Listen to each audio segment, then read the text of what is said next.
अगर आप ट्विटर और इंस्टाग्राम यानी सोशल मीडिया चलाते होंगे तो शायद ये वाला रैप सॉन्ग आपको दिखा हो। इसे कांग्रेस के आईटी सेल से जुड़े लोग देश की जेनजी का गुस्सा बताकर बेच रहे हैं। ये रैप सॉन्ग किसी छोटे कलाकार ने गाया है और इसमें वही यूजुअल वामपंथी रोना धोना है। इस रैप को प्रचारित करने में पूरी टूलकिट गैंग एक्टिवेट हो चुकी है। खुद को राहुल गांधी का बब्बर शेर बताने वाले अंकित मयंक ने दावा किया है कि अब देश का जेनजी मोदी सरकार का विरोध गाने बना के कर रहा है क्योंकि उसे बोलने नहीं दिया जा रहा। बेसिकली बताया जा रहा है कि जेनजी मोदी सरकार से बेहद गुस्सा है और नेपाल टाइप की क्रांति करने को एकदम जूते के फीते बांध कर बैठा हुआ है। लेकिन जो माल आपको जनता का गुस्सा बोलकर बेचा जा रहा है, कहीं वो कांग्रेस का पेड एजेंडा तो नहीं? यही सच्चाई जानने के लिए ऑप इंडिया ने इस मामले में एक पड़ताल की। हुआ कुछ ऐसा है कि कांग्रेस बीते 3 महीने से ऐसे रैपर्स, फूड ब्लॉगर्स और इन्फ्लुएंसर्स की भर्ती कर रही है ताकि उनके सहारे अपना एजेंडा चलाया जा सके और इसे ऑर्गेनिक या न्यूट्रल प्रोटेस्ट के तौर पर दिखाया जा सके। और ये बात मैं नहीं कह रहा हूँ, बल्कि लिंक्डइन पर पड़ी वैकेंसी की 3 पोस्ट कह रही हैं। लगभग 3 महीने पहले टेकेंद्र शर्मा नाम के एक शख्स ने लिंक्डइन पर ये वैकेंसी पोस्ट की थी। इनमें साफ तौर पर लिखा था कि ये लोग कांग्रेस के लिए काम करेंगे और उसी के अकॉर्डिंग कंटेंट बनाएंगे। ये भर्ती की गई गूगल फॉर्म भरवाकर। कुछ वैकेंसी के ऑफर अब भी ओपन हैं। इस पूरे मामले की ऑथेंटिसिटी जांचने के लिए ऑप इंडिया ने सीधे टेकेंद्र शर्मा से बात करने का फैसला लिया। टेकेंद्र शर्मा का नंबर हमें मिला उनकी ट्विटर प्रोफाइल से। टेकेंद्र शर्मा ने हमें जो बताया उसे आप इस कॉल रिकॉर्डिंग में सुन सकते हैं। यहाँ पर कुछ जॉब्स लिस्टेड हैं कांग्रेस से रिलेटेड, तो क्या उसमें कुछ का तो वो क्लोज हो गया है अप्लाई करने का, लेकिन कुछ। अच्छा टेकन शर्मा जी, मैं अच्छा नहीं, तो वो आपने ही लिस्ट किया था लिंक्डइन पे? अच्छा अच्छा, कांग्रेस का जो रिक्रूटमेंट था वो हो गया है। अच्छा, तो आप क्या मतलब आप क्रिएटिव एजेंसी के तौर पे सर रिक्रूट करते हो या डायरेक्ट कांग्रेस के लिए ही करते हो आप? मैं खाली कांग्रेस के लिए। अच्छा, आप कांग्रेस के लिए ही करते हो। कि फर्दर कभी आगे आएगा तो मैं फिर से पोस्ट करूँगा।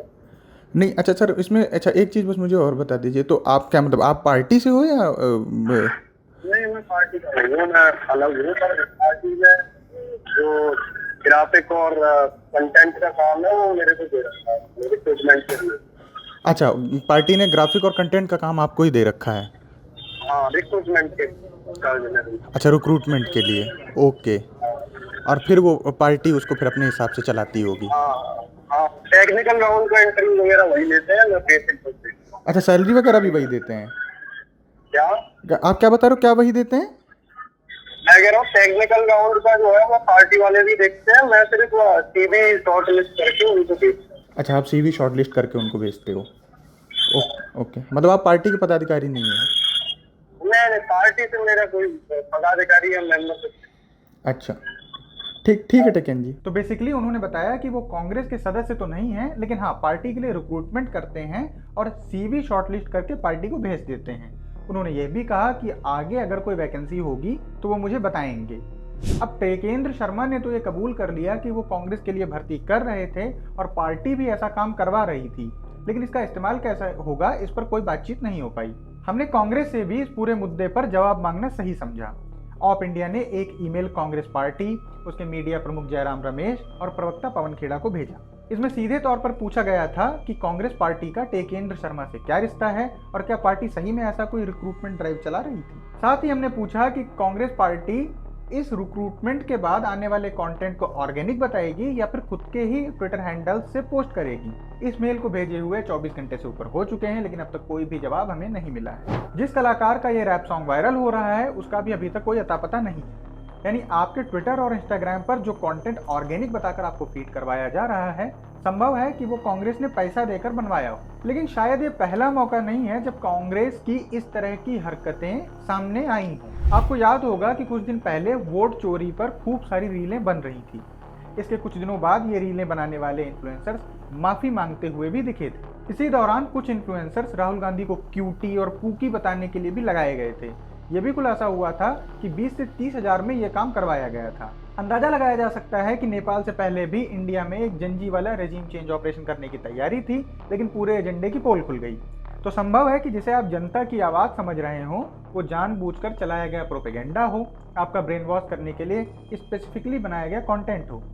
गलत बात दरअसल ये नहीं है कि कांग्रेस अपना एजेंडा चलाने के लिए इन्फ्लुएंसर्स का इस्तेमाल कर रही है। गलत बात यह है कि इस कंटेंट को यूथ की आवाज़, जनजी का गुस्सा और जनता का रोष बताकर बेचा जा रहा है। इससे भावनाएं भड़काई जा रही हैं और लोगों को गुमराह किया जा रहा है। इन्फ्लुएंसर्स भी इसे जॉब अपॉर्चुनिटी समझकर ग्रैब करते हैं, लेकिन शायद उन्हें यह नहीं पता होता कि ये चीज़ें एथिकली ठीक नहीं हैं और कई बार तो ऐसे इन्फ्लुएंसर कानूनों का भी उल्लंघन कर रहे होते हैं। जो ईमेल मैंने भेजा था उसका जवाब शायद ही कभी आए या हो सकता है आए ही ना, क्योंकि ऐसी बातों का जवाब तो कांग्रेस शायद देना जानती ही नहीं और संवाद तो उसकी नीति कभी रही ही नहीं। देखते रहिए ऑफ इंडिया।